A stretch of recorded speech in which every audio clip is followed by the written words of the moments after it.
All right, hello everyone, and peace of Christ to all of you. Today, our topic is about terrorism. Nothing new.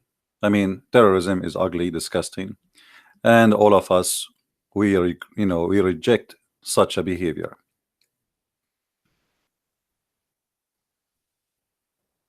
Always, when we speak about terrorism,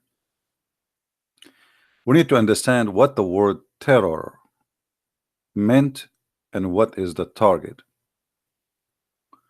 Terrorism simply is a cowardly attack, and usually it happen against civilian who they are unarmed, unprepared, and they do not know that somebody is going to attack them, like women in the street, bus station, train, uh, nightclub, you name it.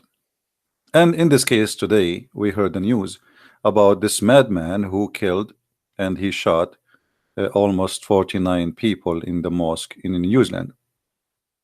Now this guy, he have his own excuse, which I reject totally, claiming that because the Muslims they attack and they killed and etc., so he is going to do what they did.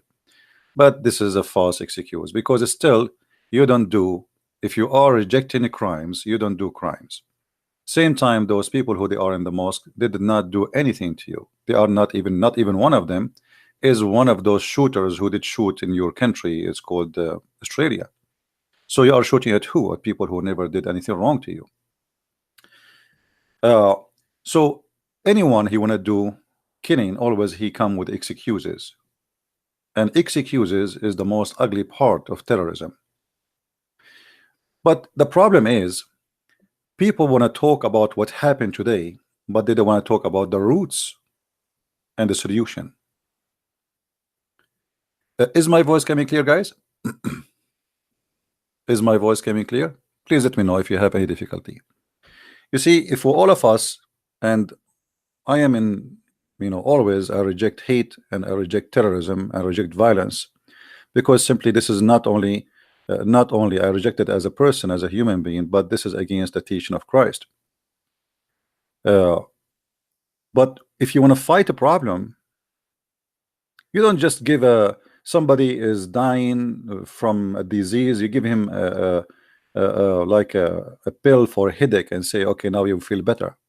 So people, they are condemning, but nobody want to really solve the problem. What about the disease? What is the hatred coming from? What is the roots of all the hatred? Why this guy, he did not attack Hindus? This is a question we should ask. Why we see somebody attacking a synagogue for the Jews, but he's attacking Hindus? I mean, why there is a specific group is targeted? Guys, do you understand what I'm saying? We need to ask ourselves why specific groups are targeted. Christians' churches are burned around the world, destroyed, Christians slaughtered, killed. Thousands of Christian girls kidnapped in Nigeria are raped. Thousands of Christian Nigerian killed. Mali, Somalia, Syria, Iraq, Yazidi, you name it. And the world is watching, and they are busy fighting terrorism. But the fact, you are not really fighting terrorism, because you are not fighting the roots of the problem. In this channel we fight the roots. It's enough, it's not enough.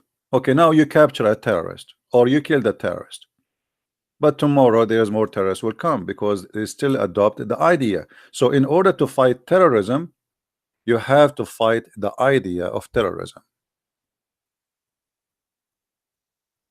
If you want to fight a disease, you don't fight a disease by just killing the bacteria. Just one? There's many, there's millions. So the bacteria here in this case is an idea. As long people believe in killing and hatred, then terrorism will not stop. So we as a human who live in this earth and we seek peace and civil life, we have to fight the hate idea. I found like in the news, leaders from around the world condemning, and for sure they should condemn. But what about doing something about it? That's it. You know, you think you can fight terrorism by sending an army to fight ISIS? Or this guy that tomorrow maybe there's other guy he like what this guy he did, he's a crazy like him, he would do what he did. You have to fight the idea, my friend. The idea is the problem. I saw Erdogan as an example, speaking about Islamophobia. This guy, if you mention the Armenian genocide in his country, you will be arrested up to 15 years just for saying the word genocide of the Armenian. 1.5 million Armenians were slaughtered, and until now, this guy he refused, and his government and his country refused even to admit that they did it. So they condemn somebody he is a criminal for killing something or some 50 people, but he don't condemn himself killing millions. So here we notice the dishonesty of many people who claim that they are against terrorism. Erdogan is the founder of ISIS. All the border of Turkey was open for ISIS member. Did you ask yourself how in the world somebody coming from Morocco or from Chechnya or coming from China, he land in the airport of Istanbul, he know nothing in Syria, he know no one in Syria, he's going to the Syrian border, he crossed the borders in the front of the eyes of and the checkpoint of the Turkish customs, and they let him go. Didn't you ask him, you are Chinese, what are you coming to do in Syria? Why you are going to Syria? And everybody knows there is a war there, and there's ISIS is growing. So he smuggled all the weapon, he smuggled to them all the ammunition, all the fighters, and yet he claimed that he is fighting terrorism, and he condemned terrorism. CIA is the same.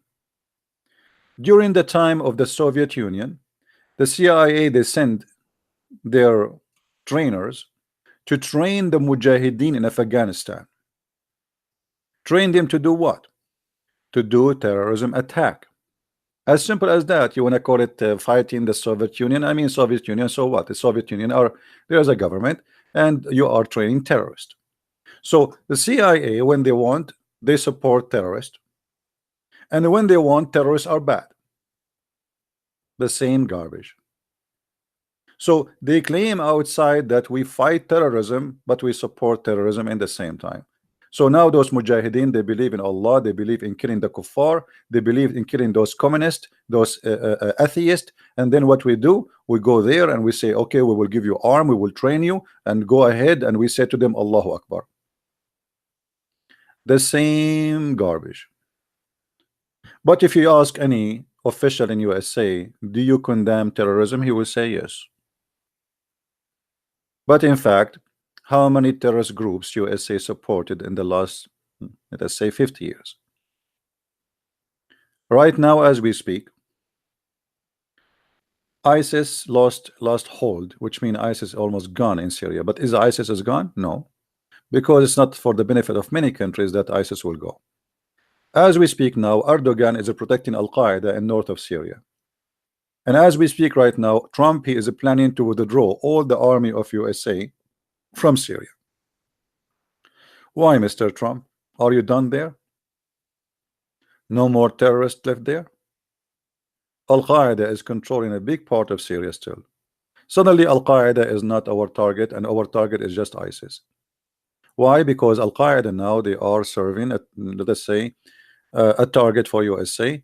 They are fighting the Iranian, they are fighting Hezbollah. So let them, I mean, let the terrorists busy with the terrorists. This is the whole idea. What about Hezbollah? A big terrorist group, sponsored and supported by many governments, including Western government. Until now, Germany refused to consider Hezbollah a terrorist group. They are even refusing. Just yesterday, France, I think, they put like a hold on the money of the founder of the what is called the army of Islam, which is the one who killed just 50 soldiers in India just a month ago. Now you do it, that this guy is killing people for last century. Now, so what we notice here around us in the world, that all of them, they are hypocrites, and none of them is fighting terrorists. The fact they are supporting terrorism. The fact they are supporting terrorism, regardless of the name, regardless of the religion, regardless of etc. All of them, they are liars, and they use terrorism for their agenda. And those leaders, they are not the first one to use terrorism. And here, before we continue in this, I want to ask the Muslims, if you really are sincere to fight terrorism, join us to fight hate. Fight anything will make people hate each other. When when we say Christmas market attack in Germany, in France, in Strasbourg, in Finland, in you name it, in Holland. I mean, why the Muslims around the world don't take a stand against this? Because always hate bring nothing but hate. When 9/11 happened, why we don't see millions of Muslims going in the street condemning the attack of 9/11, which killed more than 3,000 people, burned alive? Instead, we found in Gaza, in Hamas stronghold, people dancing in the street, praising Allah for the killing of 3,000 Americans. So here we need to be honest. We have a problem. We have culture of hate, and this culture we need to fight. It doesn't matter who tried to spread that culture. If you claim to be Christian and you spread hate culture or hate teaching, first of all, you are no Christian, and you have nothing to do with Christ.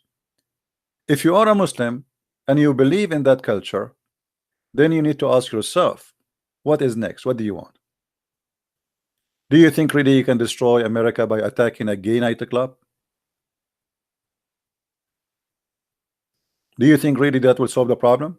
That's it? You destroy America? The attack yesterday reminded me of the guy who attacked the Muslim guy, who his name is Omar something. He attacked a gay club in Orlando, Florida. He killed exactly 50 people dead, according to the title in front of us, and left hundreds injured. And we do not know after that how many people die. So it's the same. It's hate. This guy, he wanna do jihad. Why he wanna do jihad? What is the root of the problem? Why he decided to go and attack the gay club? Did you ask yourself why a guy who is married, he have a job, he wanna do such a thing? I mean, people always, they forget to go and seek the roots. Everything have a reason, and most of the reasons are ugly, which is hate teaching. They condemn the killer, but they don't want to condemn the ideology. This guy who did his crime yesterday in New Zealand, he have no ideology. He is just an angry person for things he saw around him, as he claimed in 29 paper he published. And as I said, I'd find all the excuses he gave in those papers, stupid and cannot be accepted. Because even if somebody, he killed somebody, I mean, you go and you kill, I mean, look at this. Even justice teaching says that the killer should be killed. You don't kill the neighbor. Is that correct? I mean, if somebody is a killer, okay, justice, like the one who killed, it's justice that the person who killed those people, he should be killed. Why you are killing someone have nothing to do with the one who shoot. You're not even shooting the shooter. 50 people, they are praying in the mosque, and what do? You go and shoot people have nothing to do just because they are Muslims. All the rules of justice, when it's come to hate, It's gone because hate justify crimes, don't justify justice. Do you understand? When you have a hatred in your side, you don't see justice except hate. The hate you have is your justice according to you. But this is absolutely false justice. Even in old days, criminals, even criminals, they don't kill. Like, you see two criminals, they want to fight, they fight like a man to man. And the man, he would say to him, okay, grab your sword. Even in the ugly days, they used to say, okay, I'm not going to shoot somebody, I'm not going to injure you, get your sword. Even at that time, they have more honor. Men, they used to be more honorable.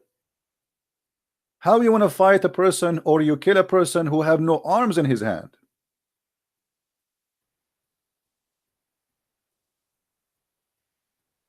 This is a very cowardly behavior.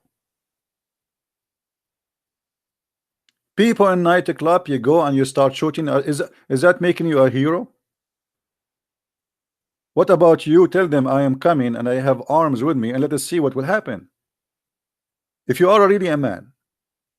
What about this guy? He said to those people in the mosque, I am coming to you, and tomorrow I'm going to bring my gun, and let us see if he can do what he did. But he is a coward. He took people into surprise, and people, they are busy doing what is have nothing to do with war and defending themselves. But again, we don't want to talk about the real problem, where all of this is coming from. If this guy, he claimed that what he did is a reaction, and we don't accept what he says to claim justification for it.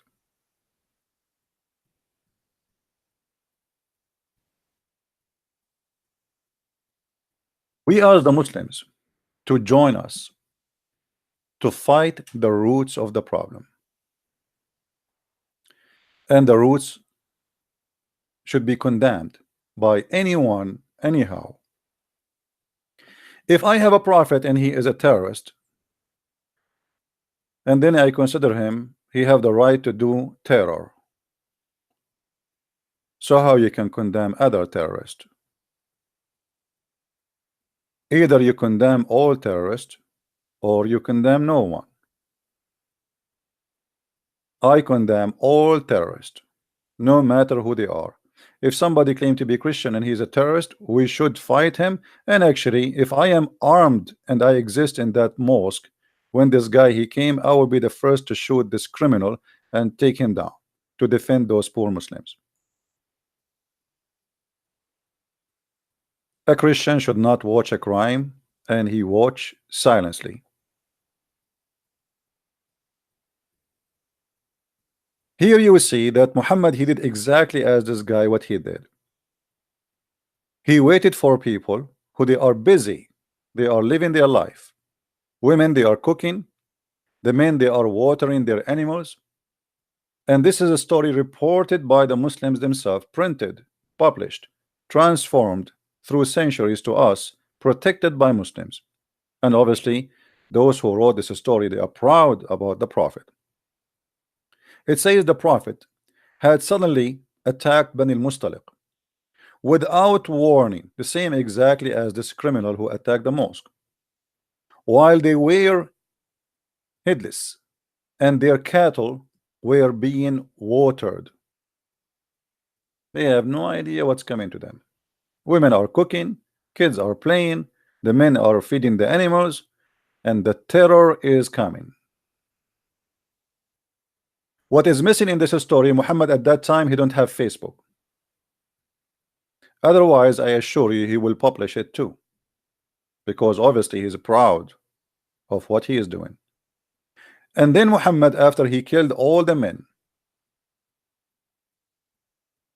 he took all the women and the children as captives, and he raped a woman, her name is Juriya, in the same spot.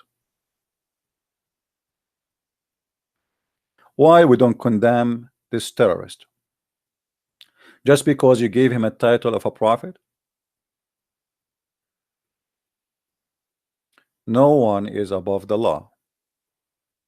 If you believe in the law of justice, regardless of your religion, background, culture, well, practice justice.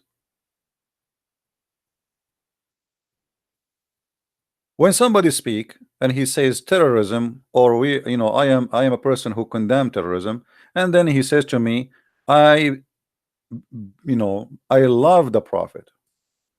Okay, what do you love about him? The prophet said, the prophet said, not me.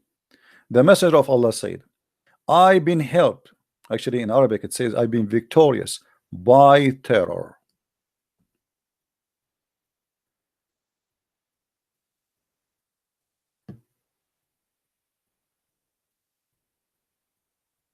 Why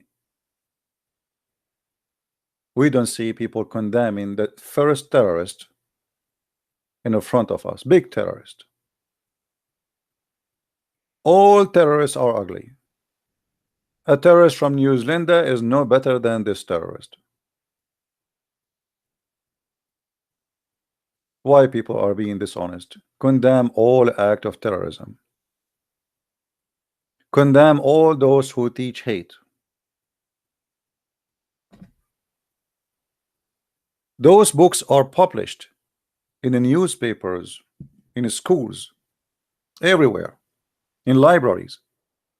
A person who read them, he will go, if he believe in it, he will practice what he believe in.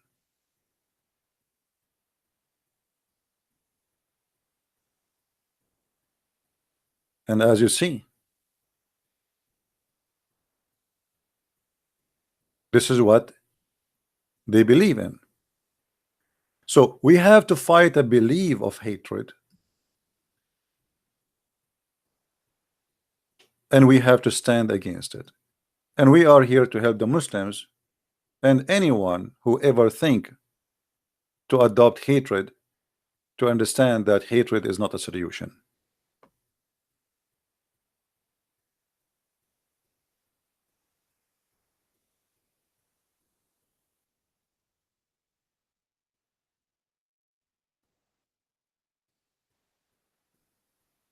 Terrorism manuscript. This guy, he have a 29 pages of manuscript terrorism, or let's say script. He wrote it by himself.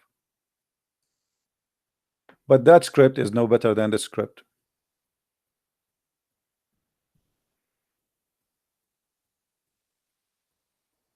Cut the necks and install terror.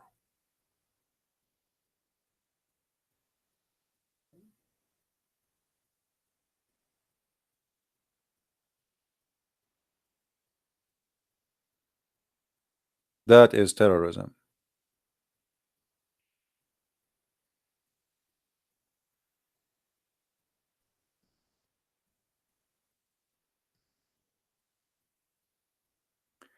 It's not for any prophet to have captives until he had made slaughter in the land. What a God. This God, he don't like captives, he likes slaughters. And look like the God of this guy who killed those poor Muslims in New Zealand, he have a same God, at least in his head, that he don't want to take captives, he want to slaughter. So why we don't condemn this?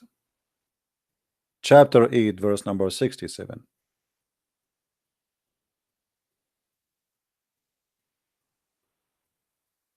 Killing Christians around the world, killing Hindus, killing Muslims will not solve a problem. You are killing nothing but your own self.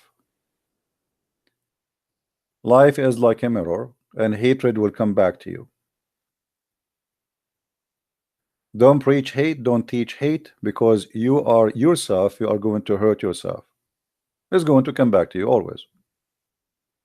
Hate is like a bounced bullet. It's like shooting the wall, which is very close in front of you, and then the bullet will come and go in your eye.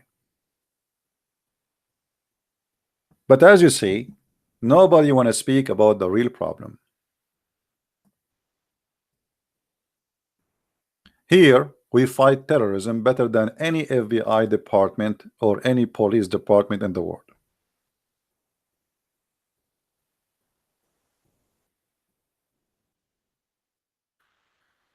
When the Quran says, take not Christians and Jews as a friend,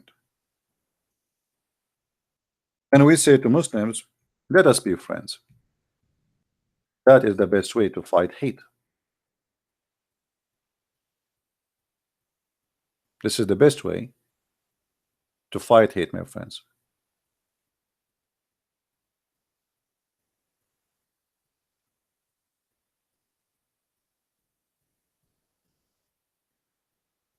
Imagine if we cannot take friends from anyone just because he don't believe in what we believe. That's mean we will not have a friends even inside your family. Inside your family, there's your brother, your sister don't agree with you with many things. So take not friends from those and those.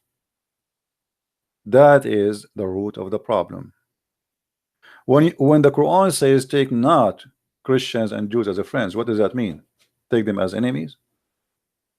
So we as a Christians and Muslims and Hindus, we should reject any kind of teaching like that. Why we can't be friends? What is the problem exactly? A guy, he is next to me, next door, he is a Hindu. Okay, I don't agree with his religion. You might even find it funny. But still he is a nice person, good to you. Why I want to hate him? A Muslim guy, he is next door to me, and he believe in Allah, and he believe Christianity is a false religion. Okay, well, still he is nice and he's a good person. What's the problem? But following a script like this is a problem, because if you believe in it, then you practice it, and if you practice it, that is where hatred will start.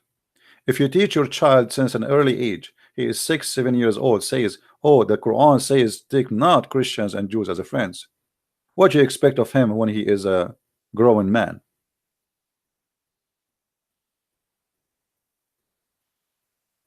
Do we have any Muslim here disagree with me?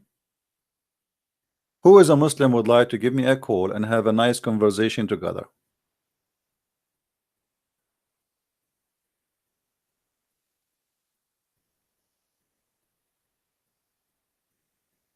Any Muslim?